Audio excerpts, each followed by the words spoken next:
आज पार्लियामेंट में तहरीके अदम एतमाद का आखिरी दिन है। इसको इंडिया यानी अजीम इत्तेहाद ने मोदी हुकूमत के खिलाफ पेश किया है। इस तहरीक की तायद करते हुए जनाब बैरिस्टर असदुद्दीन ओवैसी ने पार्लियामेंट में किन मुद्दों को उठाया है और किन मुद्दों पर बात की है और किन मुद्दों पर इस तहरीक को तायद दी है, आइए देखते हैं इसकी मज़ीद तफसीलात। जिसको टीआरएस पार्टी और हमारी पार्टी ने दिया, जिसको स्पीकर साहब ने कबूल किया।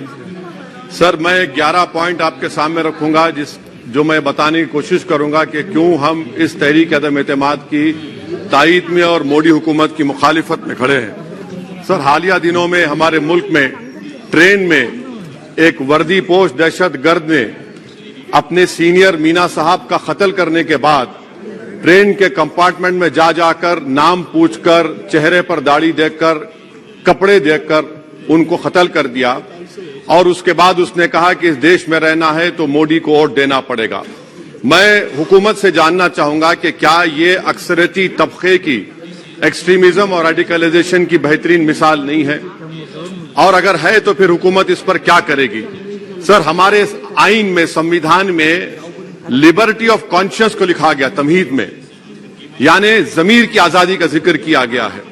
मैं हुकूमत से और खास तौर से वजीर आजम से जानना चाहता हूं कि कहां गया इस हुकूमत का जमीर, कॉन्शियस जिसको अंग्रेजी में कहते हैं, जब नूह में 750 इमारतों को बगैर ड्यू प्रोसेस फॉलो किए उनके इमारतों को मुनद्दम कर दिया गया, और इसलिए कि वो मुसलमान थे, पूरे के पूरे इलीगल थे। इसीलिए पंजाब की हाईकोर्ट और हरियाणा की हाईकोर्ट ने कहा कि ये एथनिक क्लेंसिंग है। इसकी एक बेहतरीन मिसाल है उस हुकूमत की। तीसरी है कि इस मुल्क में एक नफरत का माहौल, बल्कि आतिश को पैदा कर दिया गया, मुसलमानों के खिलाफ नफरत का माहौल। ये 9 साल का इनका ये कारनामा है। तीसरा सर, मणिपुर के ताल्लुक से कल बड़ा लंबा जवाब वजीर दाखिला ने दिया। सर, आसाम राइफल के ऊपर केस बुक हो जाता है, एफआईआर हो जाता है। क्या हो रहा है वहां पर? कहां गया आपका कॉन्शियस, कहां गया आपका जमीर, जब वहां की महिलाओं की अस्मत रेजी की जा रही है? और आप मुख्यमंत्री को नहीं हटाना चाहते इसलिए क्योंकि वो कोऑपरेट कर रहा है। सर, मैं हरियाणा और मणिपुर के वजीर आला के लिए किसी शायर ने अच्छा कहा था कि कुर्सी है तुम्हारा ये जनाजा तो नहीं, कुछ कर नहीं सकते तो उतर क्यों नहीं जाते। आखिर कहां गया? उन ताबूतों में खो गया कि आपका कॉन्शियस, आपका जमीर, जहां पर 50,000 लोग बेघर हो गए, यानी 6 लाख हथियारों को लूटा जा रहा है। आखिर कौन सा आप इंचार्ज वहां पर हैं? सर, 14 पॉइंट, हिजाब को एक मसला बना दिया गया और मुस्लिम बच्चों को तालीम से महरूम कर दिया गया। क्या ये आपका लिबर्टी ऑफ कॉन्शियस है? कहां गया आपका जमीर? सर, अभी आपने फाइनेंस मिनिस्टर साहबा ने कहा, यहां पर डीएमके के मोहतरमा कनीमोजी ने महाभारत के द्रौपदी का जिक्र किया। मैं ये पूछना चाहता हूं, बिल्किस बानो इस देश की बेटी है या नहीं? जिस बिल्किस बानो को 11 लोगों ने रेप किया, प्रेग्नेंट थी, उसकी मां का रेप किया, उसकी बेटी को कत्ल कर दिया, उसकी मां का कत्ल कर दिया, आपने कातिलों को रिहा कर दिया। ये आपका कॉन्शियस है? ये आपका कॉन्शियस है? आप तो मेजोरिटेरियन पॉलिटिक्स को फरोग दे रहे हैं। सर, आज चाइना के ऊपर कोई नहीं बोलते हैं। प्रधानमंत्री मोदी ने उस वक्त 2013 में, जब प्रधानमंत्री नहीं थे, कहा था कि समस्या बॉर्डर पर नहीं, दिल्ली में है। अगर हम अपनी जमीन पर हैं तो डिसएंगेजमेंट क्यों कर रहे हैं? क्या आज चीन हमारी जमीन पर नहीं बैठा है? क्या आज चीन से आप बातचीत कर रहे हैं? आप डिसएंगेजमेंट कर दिए। बताइए डीएस्केलेशन, डी-इंडक्शन कब होगा?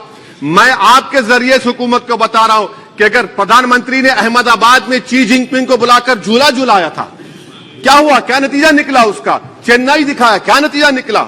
सर, इसलिए चीन पर बोलिए, चीन को उखाड़ कर फेंकिए। सर, और एक पॉइंट जिस पर मैं मुखालिफ तायद में खड़ा हूं, हाई इन्फ्लेशन है इस मुल्क में, हाई अनएम्प्लॉयमेंट है, स्टैग्नेटिंग कंजम्पशन है। इसकी वजह से महिलाओं में हाई एनीमिया लीड कर रहा है। ये हुकूमत इसकी जिम्मेदार है। सर, कुलभूषण जाधव कहां है? पाकिस्तान में बैठा है, आप क्यों नहीं लेके आते? आप विश्वगुरु कहते हैं, कुलभूषण जाधव को भूल गए आप। कतर में 8 नेवी ऑफिसर 1 साल से जेल में हैं, आप नहीं ला सके उनको। सर, और एक चीज, 1991 का प्लेसेस ऑफ वर्शिप एक्ट इस ऐवान में पास किया गया था कि तारीख के जख्मों को नहीं खुरेदा जाएगा। आप खुरोद रहे हैं उनको। मैं आपको इंतबाह दे रहा हूं, वार्न कर रहा हूं, इस मुल्क को नब्बत के दहे में मत लेकर जाइए। 91 का एक्ट सुप्रीम कोर्ट में जवाब दीजिए कि आपकी हुकूमत 91 प्लेस ओवरशिप एक्ट की कायम है, उस पर कायम रहेगी। यूसीसी सर, इस यूसीसी का फॉर्मूला क्या है? एक मुल्क में एक मजहब, एक कल्चर, एक जबान। ये तो डिक्टेटरों का फॉर्मूला है। भारत एक गुलदस्ता है, भारत एक मोजाइक है। यहाँ पर बेशुमार जबानें, बेशुमार मज़ाहिब बोले जाते हैं और हिंदू अनडिवाइडेड फैमिली में sir I am concluding 8 crore 75 Hindu खानदानों को 3,800 करोड़ डिडक्शन मिला। इसके बारे में आप क्या कहेंगे सर? मैं कंक्लूड करने से पहले आपको बताना चाह रहा हूं कि माइनॉरिटी वेलफेयर का बजट 40% कम कर दिया गया।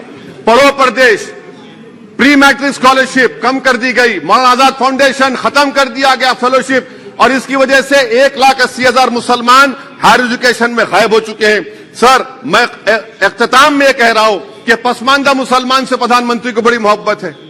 ये कौन सी आपकी मोहब्बत है पसमानदा, जो आपका एक मुसलमान मिनिस्टर नहीं है वहां पर? इखलाक से लेकर, पीलू खान से लेकर, अफान अंसारी से लेकर लुकमान अंसारी, मॉब लिंचिंग पूरे पसमानदा मुसलमान की होती है। पावरलूम बंद है अंसारियों के, कुरैश बरादरी का कारोबार बंद किया जाता है। स्पीकर सर, मैं कंक्लूजन में अभी कल हमारे होम मिनिस्टर ने कहा था क्विट इंडिया।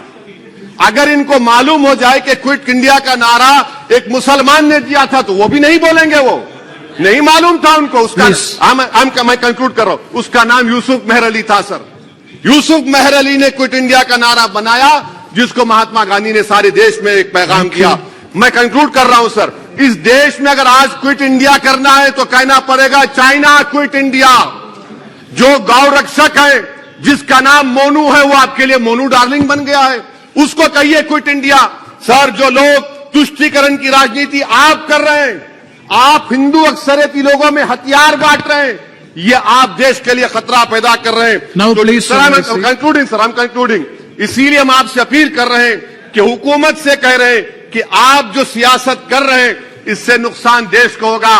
प्रधानमंत्री जब खड़े होकर जवाब देंगे, हम उनसे पूछना चाह रहे हैं, पॉइंटेड क्वेश्चन है, क्या देश बड़ा है या हिंदुत्व गोलवालकर की आइडियोलॉजी बड़ी है? मैं इस तहरीक अदम एतमाद की तायीद में खड़ा हूं और हुकूमत की मुखालिफत में। सर, एक आधा मिनट सर, दो लोग, दो महाज है इस मुल्क में, एक चौकीदार है, एक दुकानदार है। एक चौकीदार, एक दुकानदार है। जब जुल्म हम पे होता कोई मुंह नहीं खोलते। यूएपीए का कानून अमित शाह ने लाया, इन दुकानदारों ने तायीद की। आज उस यूएपीए का कानून में 83 साल का बुढ़ा सिपर नहीं होने के से मर गया। आखिर कब तक दुकानदार और चौकीदार हमारी लाशों पर सियासत? सर, हम कंक्लूडिंग, कब तक सियासत करेंगे? अगर आप जुल्म के खिलाफ आवाज नहीं उठाएंगे तो आपकी दुकानदारी नहीं चलेगी, चौकीदार को बदलेंगे, तीसरा महाज करेगा। शुक्रिया सर।